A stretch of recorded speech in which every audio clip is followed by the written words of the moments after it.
Hey, everybody. So, I wanted to tell you something real fast because Father put this on my heart, something very, very important. And what I have to say is this: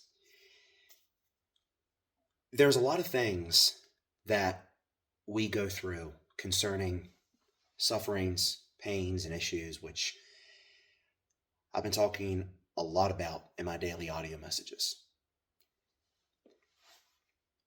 What do you tell somebody who has been battling with anything for a long period of time? Someone who's been suffering, someone who there's no light at the end of the tunnel. What do you tell those people?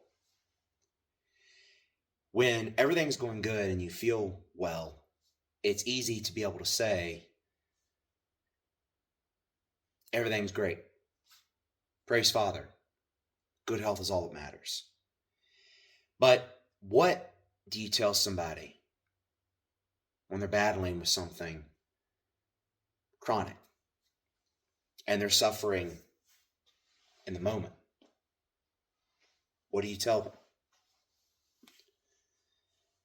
It's really easy to give somebody positive, encouraging words when you feel well. It used to be really easy for me to do that before I had ever went through anything myself. I went through something not long ago where I had really bad stomach pains for quite some time. And I don't go to the doctor. I don't believe in it. I don't believe in being diagnosed. Could have been a stomach virus, stomach bug. There's all kinds of weird things about it. I don't know what it is.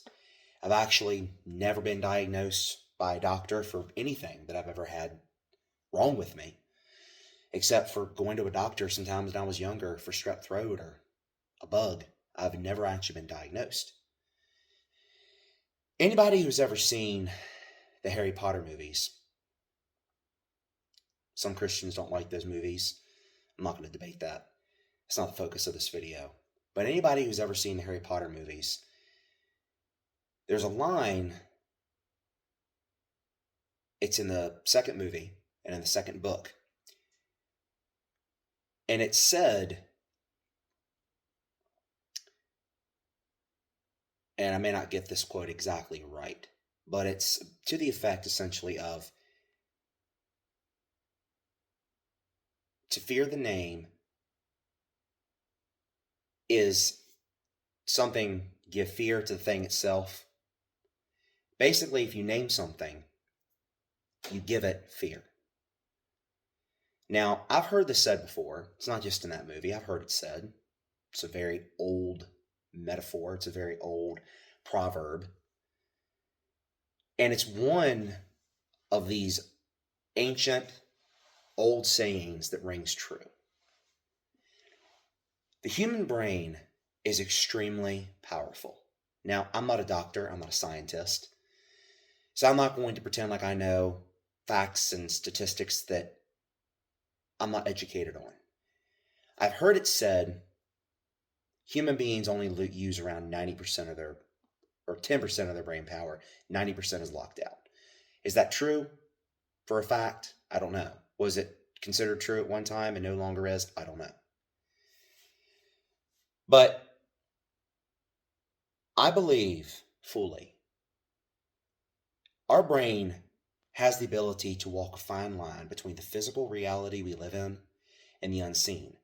And the brain has an uncanny ability to make things real, to bring materialization to things that otherwise are not existent. What I mean by that is the human brain has the ability, I fully believe, to cause issues in the body that otherwise do not exist.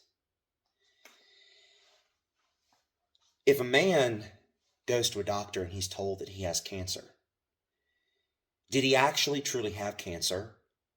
Was that really what was wrong with his body? Or once he was told, once he was given the diagnosis and he was told, you have cancer, did his body, did his brain, literally with so much control over the body, did the brain literally develop this disease that started to basically attack and kill itself? Because a general fact that's known about cancer is basically the body attacks itself. It's I've heard it said in layman's terms that cancer of every sort is essentially the body turning on and attacking itself. Now, it goes much deeper than that, medically speaking, but I've heard that before put to me in very simplified terms.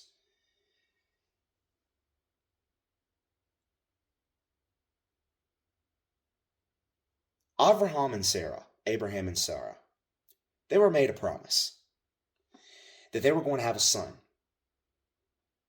And they were basically close to death.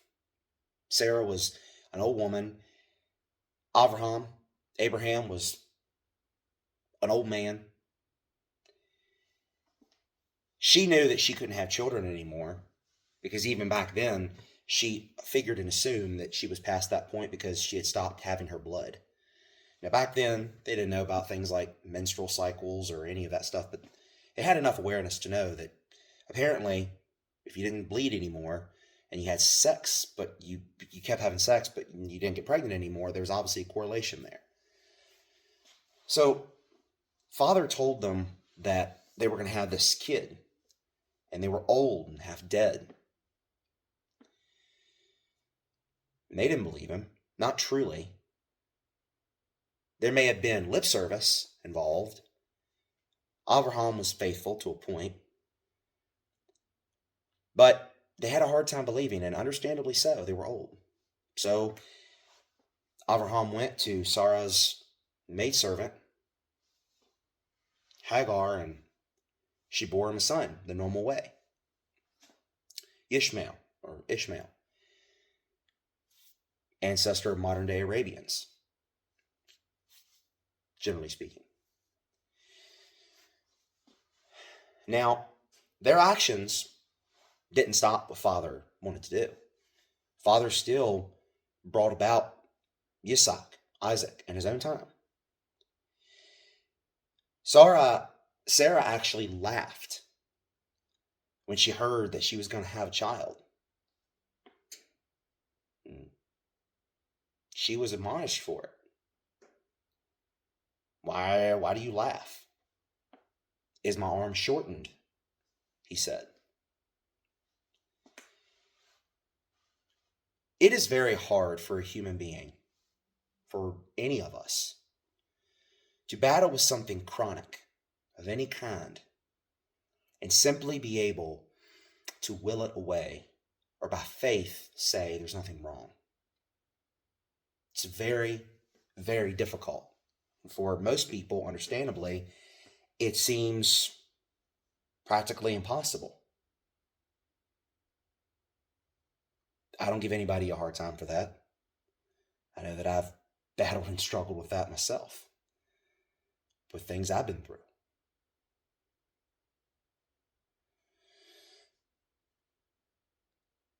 But everything I've ever been through, pains and sufferings, things that were wrong with me that I didn't know what was wrong with me. But there was a deep instinctive knowledge I had that if I went to a doctor, no good was going to come from it. Call me a conspiracy theorist. Call me somebody that just says inflammatory things. But I've never had good experiences with a doctor. I remember a couple years ago, I contracted a rash from poison oak. I went to Emergicare. I'm not one for doctors, but the rash was bad. Up around my face, my eyes, so I went. And the same treatment they give everybody, quote unquote, to stop the rash from spreading. Doesn't dry the poison up per se, but it helps it to spread as they give you a shot of, I think it's cortisone, give you a shot. They give you oral tablets of the same steroid because it's supposed to stop the rash from spreading. Now, I've known people who's had this treatment. My mother got it when she was younger. It stopped it. It's one of those things that's really a no-brainer. You get this and it will stop it from spreading. Now, I got it. I took the tablets, and it didn't do any good whatsoever. The rash still spread, unimpeded. Broke out horribly bad.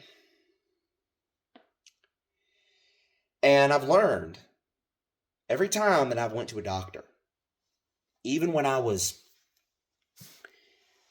scared, when I didn't know what was wrong with me, when I was suffering with something,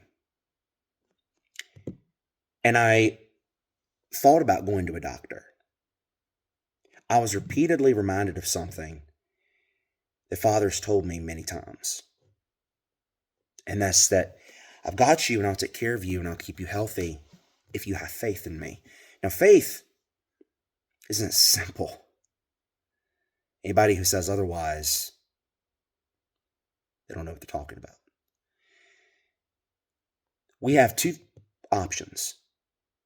We can either do things that brings us a sense of temporary relief. We can go to a doctor, we can take a medicine, we can wear glasses if we have bad eyesight, we can go to a doctor if we fear we have something terminal, we can turn to some kind of a physical aid. Maybe it provides some relief, maybe it doesn't. Every human action has a reaction and negative reactions. Every single one, even if they're minor. So we may take something and experience a negative side effect of some kind.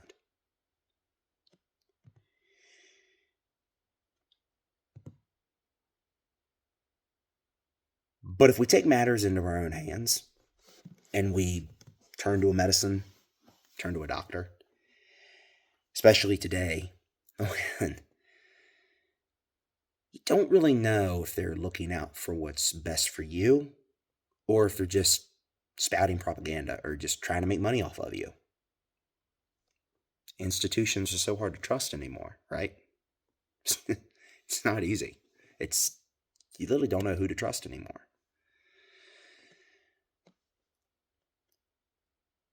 If we have something going on and we don't know what it is, something causing us discomfort, the other thing we can do, it's much harder, is we don't get a diagnosis. We don't. Instead, we put up with the suffering and the pain for however long it might endure, even if it's chronic and really bad, believing that if it's going to get better and Father is going to deliver us from it, it's going to get better, it's going to end. Or if not, it's just not. Or if it's our time, he's going to pull our number. And if you decide you want to go the full faith route, you're going the full faith route because you want to give him more glory. You want to trust him more.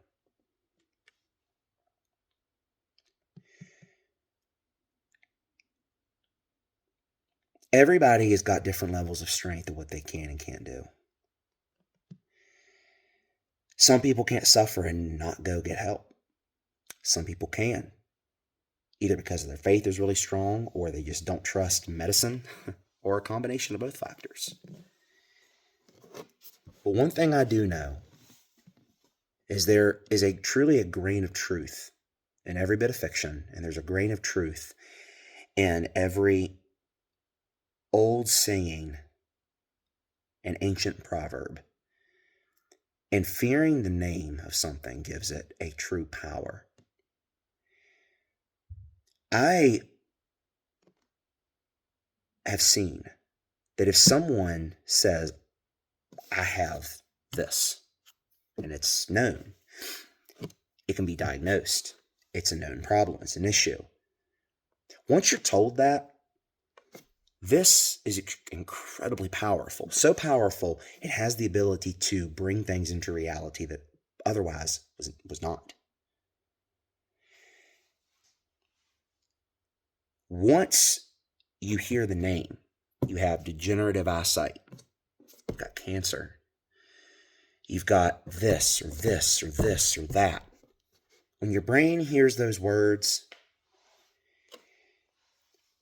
for most people, it seems and feels almost impossible to ever get it out of your head again. It's kind of like, I'll use another Harry Potter example, and I don't care who that offends. It's a good example. Transfiguration was basically, you would take something that was one thing. Transfiguration basically took this from being what it was and it turns it into something completely different, right? And you basically would look at that thing and you would deny its reality. It's not this thing. Instead, I'm going to turn it into this. And if you were really good at that, you could transfigure it and turn something, deny what something was, and turn it into something else completely. Basically, bending reality. The human brain has basically got that kind of power.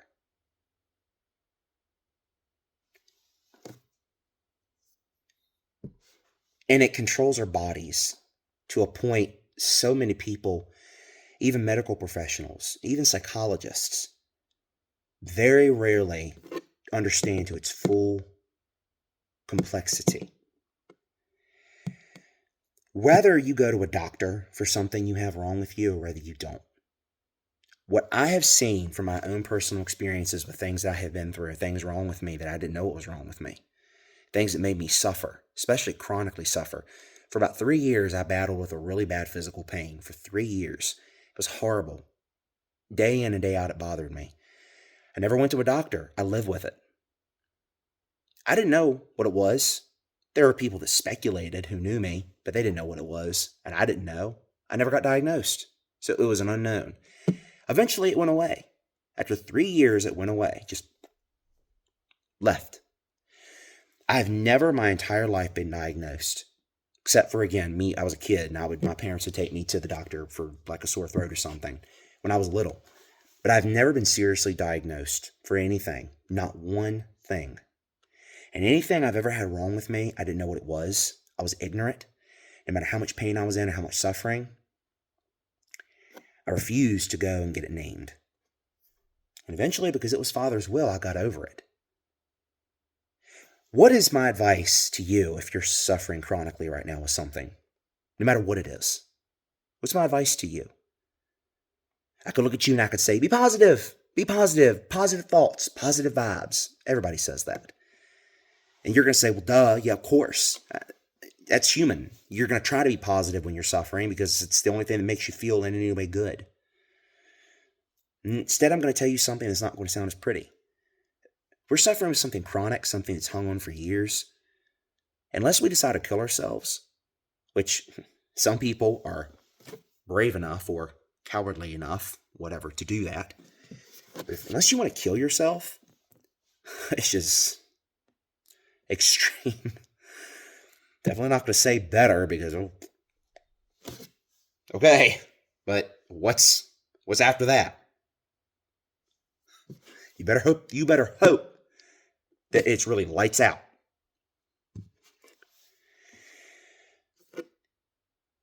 Whatever you're suffering with, and I know you know this, especially if you're suffering now. When we're suffering, we inevitably come to a harsh reality.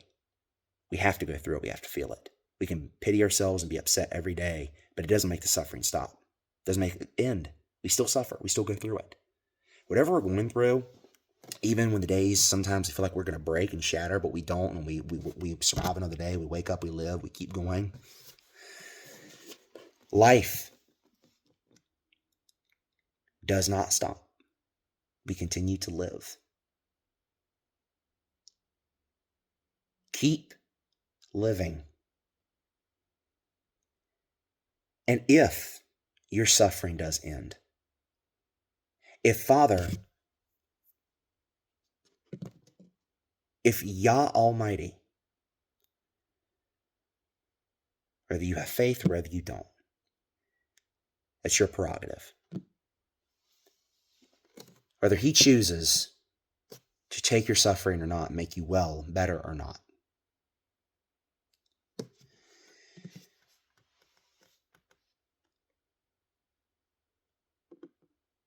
You have two options. You can say, if my suffering ends tomorrow, then every day that I'm not suffering anymore, I'm going to be thankful for my good health, no matter what I don't have.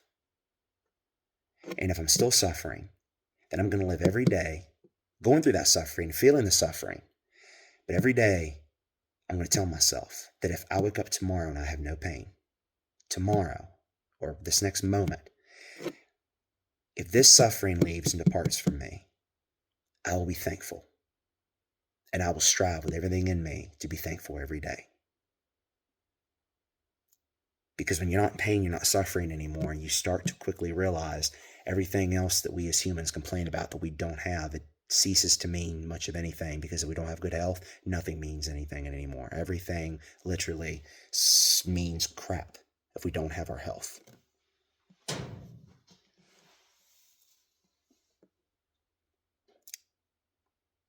I'm not giving anybody a hard time who goes to a doctor, gets diagnosed, goes and gets medicines and shots and whatever.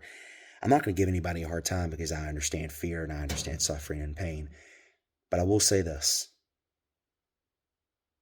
and I've lived this way, and I just came out of living this way just not very long ago from something else I was suffering with. That as scary as it might be sometimes, if we choose to stay in ignorance of whatever is wrong with us, and we just say, you know what, if it's going to end, it's going to end. And if it's meant to take me out, it's going to take me out. And if not, if we choose to live that way, and we don't give whatever it is a name that gets in here and sticks itself, our fight becomes a lot easier. We can manage it much better then. Because if we do know what it is, if it's been given a name, now we have a much tougher hill to climb. You can still climb it, but it went from being a 90-degree grade to now it's almost like totally vertical. Now you're rock climbing. Then you have to literally deny the reality of what it is and what you've been told it is, and you have to transfigure it into something else.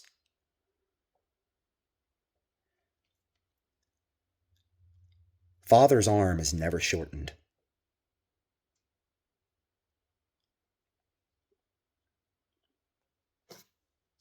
But we let our minds convince us that it is.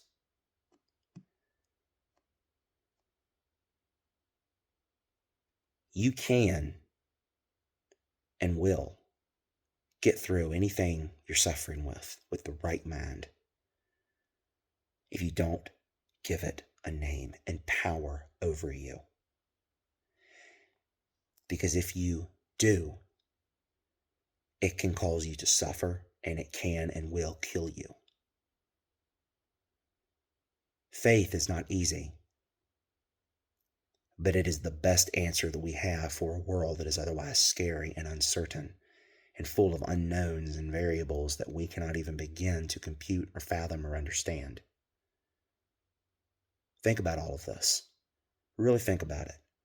Don't just hear it and let it pass you by. Really think about what I've said. Let it burrow down deep. Because no matter what you're going through, it's not going to end or go away 1 second before it's meant to. How we handle what it is in the interim and in the meantime makes all the difference in our fight.